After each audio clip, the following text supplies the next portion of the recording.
Bonsoir à toutes et à tous, c'est avec un immense plaisir que je vous retrouve pour l'actualité guadeloupéenne dans votre tranche d'information en direct sur Canal 10 Télévision. Le programme restera inchangé cette année. On commencera toujours par Info 10, le journal local et régional. On poursuivra avec le Focus, une heure de débrief sur l'actu locale. Pas aujourd'hui, mais plutôt demain. On a eu un petit couac avec l'entrevue avec M. Rochat, qui est nouveau préfet de Guadeloupe. Elle aura lieu finalement demain, puisqu'ils seront en comité de suivi dans la matinée et dans l'après-midi. En troisième partie, vous retrouverez toujours Yves-Lise Boisset pour ses politiques. Et donc on part tout de suite pour l'info.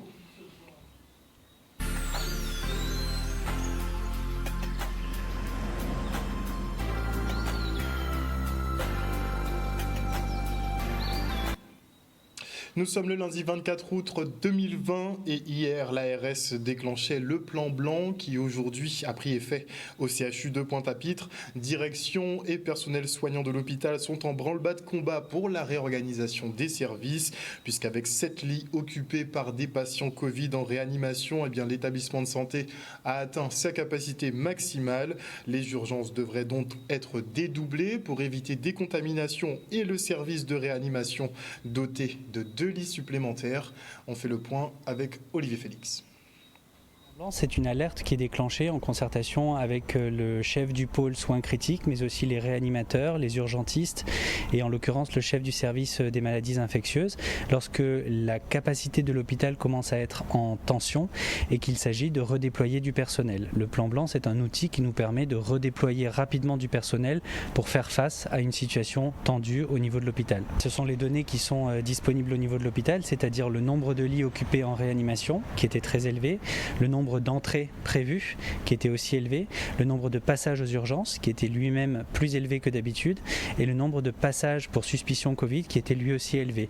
Et tous ces éléments nous ont permis d'objectiver la situation et de déclencher le plan blanc. Il y aura 2 services d'urgence différents parce qu'actuellement il y a une crainte que le virus puisse circuler au service des urgences. Donc on va faire un service des urgences classique, non Covid, et un service séparé pour accueillir les urgences Covid ou suspectées Covid. Les personnes hospitalisées en réanimation au départ de la reprise, c'était surtout des gens qui venaient de Saint-Martin, et là maintenant c'est des Guadeloupéens plutôt que des gens de Saint-Martin. Donc l'épidémie reprend à partir du virus qui est peut-être revenu de manière un peu plus conséquente de Saint-Martin ou de métropole avec tous les vacanciers qui nous ont rejoints et qui ramènent le virus avec eux. Plus, ce qui se passe et qu'il faut éviter, c'est les rassemblements.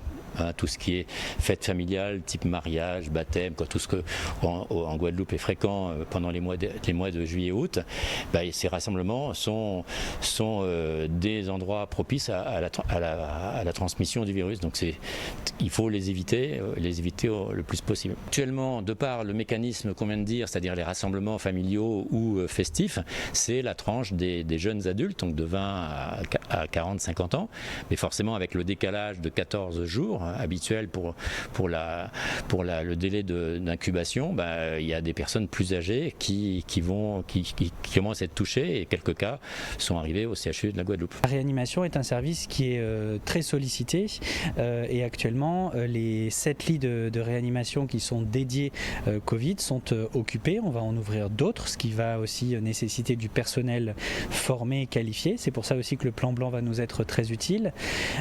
Au niveau de la capacité d'accueil médical, parce que ça n'est pas que de la réanimation, nous avons passé la capacité d'accueil de 7 lits à 9 lits pour que l'aval de la réanimation se fasse correctement dans les services médicaux.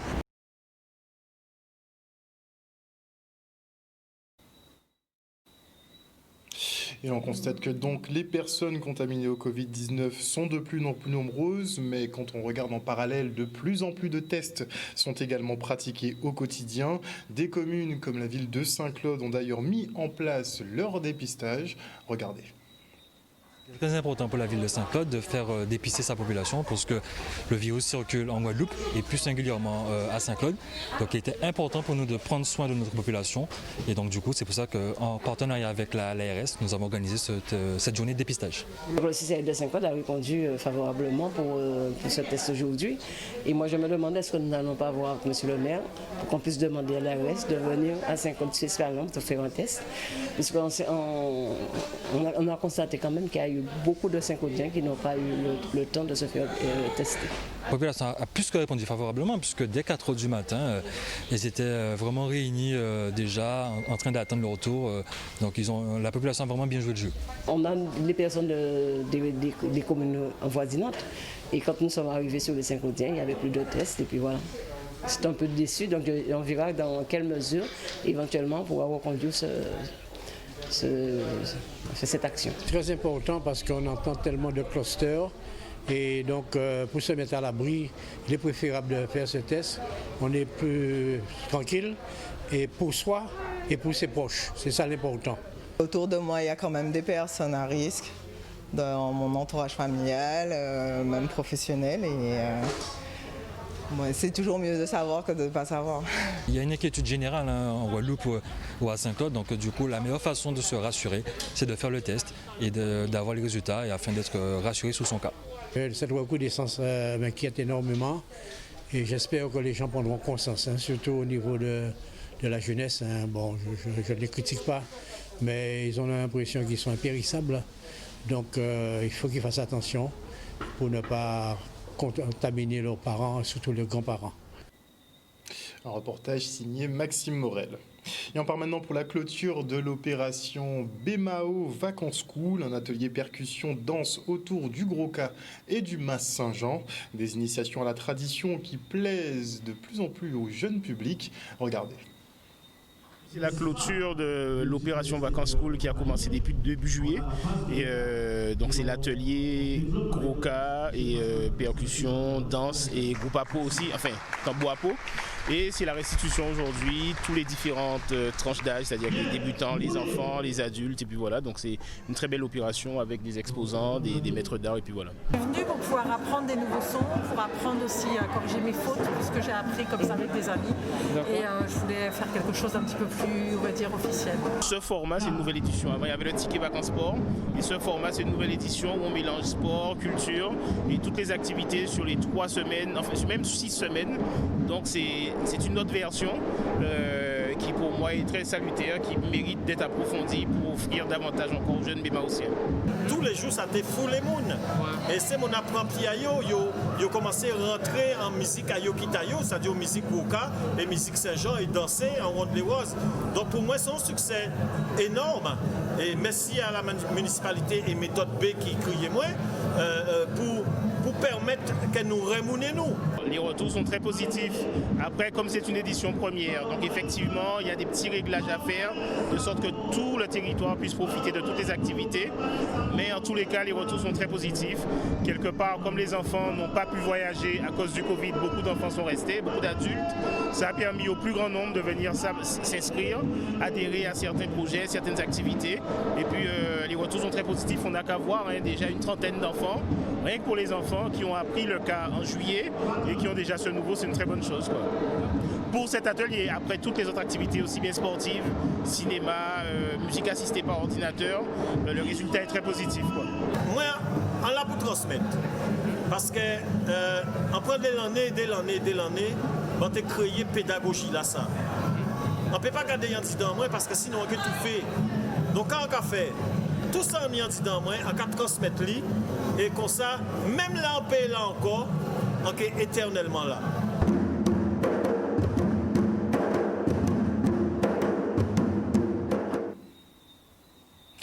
Félicitations maintenant à Kenza Andrés-Ouison, la nouvelle Miss Guadeloupe. Cette dernière représentera l'archipel lors de la compétition au niveau national.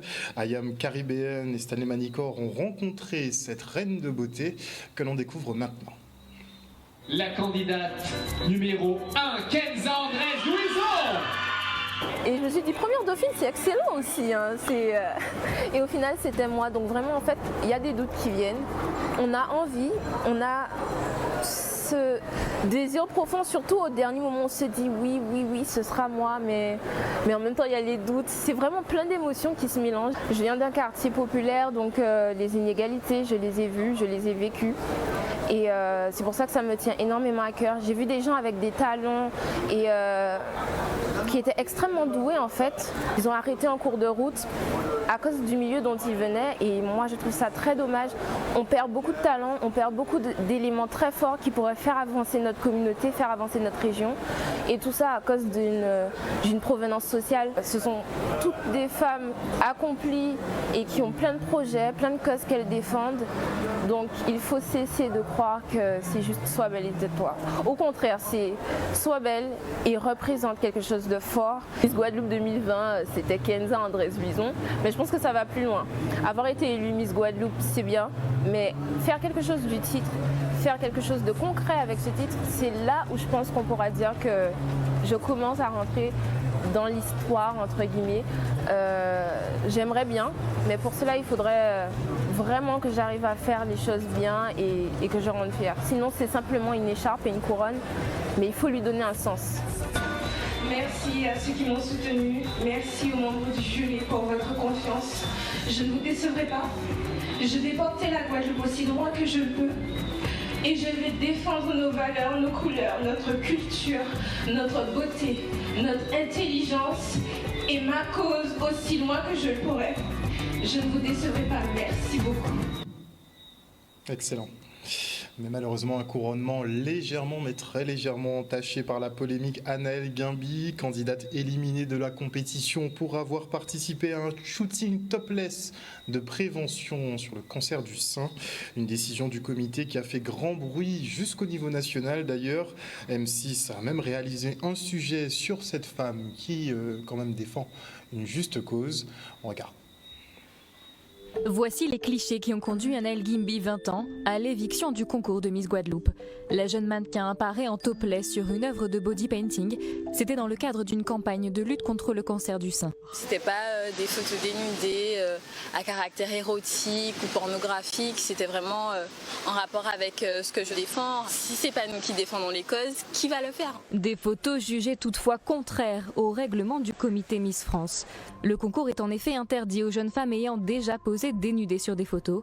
Et pas d'exception possible pour Sylvie Tellier. Le comité Miss Guadeloupe a reçu une dénonciation concernant les photos de cette jeune femme. Et même s'il est évident que ces photos n'ont rien d'obscène ou d'érotique, nous avons appliqué le règlement. La jeune mannequin a accepté aujourd'hui cette décision, mais elle espère que son cas fasse évoluer cette règle du concours. Ce qui est important dans cette histoire, c'est pas mon cas à moi. C'est vraiment le changement que ça pourra apporter après en fait. Il faudrait que les esprits soient plus libres, plus ouverts et qu'on arrête de se cramponner aux règles qui sont appliquées depuis déjà des années et qui commencent à devenir obsolètes en fait. Réaction immédiate sur la toile avec de nombreux soutiens en faveur de la jeune femme, comme les anciennes Miss France, Camille Serre et Alexandra Rosenfeld. Tout mon soutien à la belle Anaëlle Guimby. On est en 2020, ce genre d'engagement devrait être salué plutôt que puni. L'association Amazon Guadeloupe qui lutte contre le cancer du sein déplore une injustice dans cette lettre ouverte adressée à Sylvie Tellier. On attend toujours sa réponse officielle à notre lettre ouverte. Je préfère dire que je suis juste déçue en fait de cette décision. Cette cause, c'est une cause qui mérite d'être portée. L'une des revendications de l'association était la réintégration d'Anaëlle dans le concours. Miss Guadeloupe 2020 ! Mais c'est sans elle que l'élection s'est déroulée vendredi soir. Pour de la délation, faut noter. Et nous sommes J-1 avant les demi-finales de foot de la Coupe Région Guadeloupe, notre petite Ligue des Champions à nous, non je plaisante, on devrait accorder autant d'intérêt d'ailleurs, mais on fait tout de suite le point avec Monsieur Dartron, le président de la Ligue. La Coupe Région Guadeloupe est importante, c'est pourquoi on a souhaité reprendre la compétition là où ça s'était arrêté avant le Covid. Maintenant, c'est à nous de mettre tout en œuvre pour que cette finale de samedi soit une belle finale. Mais je crois déjà que le début de la saison par cette compétition a montré bien l'engouement des clubs pour la compétition et leur volonté d'en découdre demain soir, mardi. Nous avons les deux demi-finales, Phare Dynamo et l'autre demi-finale CSM Red Star. Je pense que deux demi-finales qui vont mobiliser les joueurs, les acteurs du football, les supporters. Bien entendu, on a mis les deux demi-finales le même jour. dans le sens où nous ne souhaitons pas qu'il y ait une trop grande concentration de joueurs sur ces 2 demi-finales, parce qu'il s'agit pour nous aussi de la Ligue de prendre un maximum de précautions pour éviter que le football soit un siège de redémarrage du virus. C'est une compétition majeure parmi les compétitions majeures que la région, la collectivité régionale accompagne. Ne pas savoir que le président de région, Henri Chalus, est très sensible, et particulièrement, d'une manière générale au sport et particulièrement au football, de son amour pour cette discipline. Et ça fait partie de nos événements que nous accompagnons, ce qu'on appelle des compétitions récurrentes que nous accompagnons. Donc, en cette année, vous n'êtes pas sans savoir aussi les difficultés qu'a le monde sportif et nous voyons aussi les efforts que font la Ligue de football pour reprendre leur compétition, leur saison. Donc cette compétition arrive à point nommé pour voir comment que le sport reprend et de voir de quelle manière aussi nous essayons d'accompagner, comme on l'a toujours fait, le sport guadeloupéen. Pour la finale déjà, on y travaille avec la mairie des Abîmes déjà pour que la tribune, le nombre de spectateurs soit divisé par 2, même si on n'atteint pas les 3000, mais soit divisé par 2. Vendre dans les gradins aussi les tickets nombre divisé par 2 pour que les personnes volontairement aussi, et puis par les marquages, les signalétiques qu'on mettra, évitent d'être trop se rapprocher l'un de l'autre, mais surtout que les spectateurs soient masqués, que l'encadrement soit masqué pour vraiment que le signal envoyé par le football soit exemplaire. Un sujet de Richard Etienne. Et on parle maintenant du karaoké tour de la ville des Abîmes. On finit sur un sujet particulièrement léger. C'est en tout cas une occasion pour tous de montrer son amour pour la musique et plus singulièrement le chant. Regardez.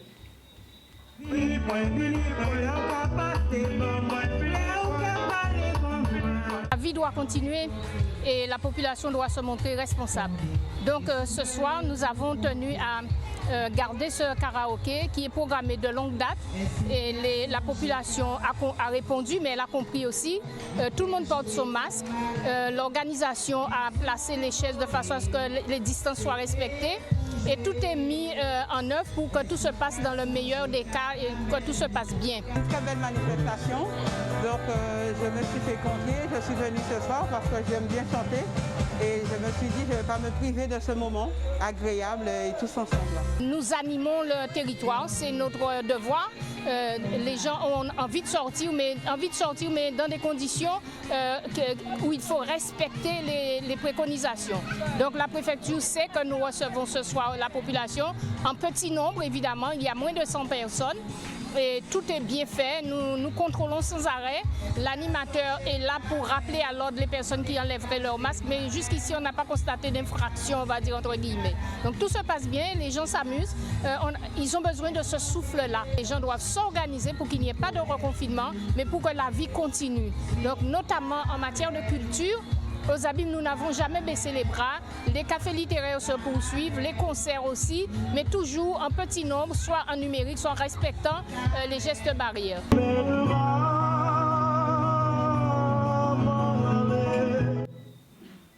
En tout cas, visiblement, il faudra commencer vraiment à se faire à ce Covid-19 et aux gestes barrières. Voilà, chers téléspectateurs, nous sommes arrivés au terme de ce journal. Merci pour votre fidélité. N'oubliez pas que sur Canal 10 Télévision, vous faites l'information que nous diffusons. Le journal local revient demain à 18h30. En attendant, passez une excellente soirée à l'écoute de nos programmes. Ciao.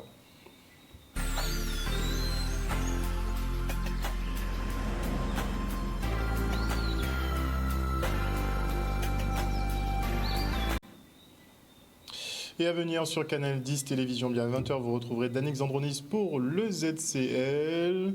Et avant la coupure pub, je dis bonsoir à Odile Zingilet, bonsoir à Nadine Medina, bonsoir à CBMJ, bonsoir à Sébastien Germani, bonsoir à Georges Toussaint, bonsoir à Pauline Oujassav, bonsoir à Marcelin Coman, bonsoir à Alain Jean, à Jimmy Kamagouva Alia, j'espère que tu vas bien Jimmy, bonsoir à El Canario Valentino Cardona, toujours connecté, bonsoir à Marie-Hélène Borès, toujours connecté également, ça fait plaisir.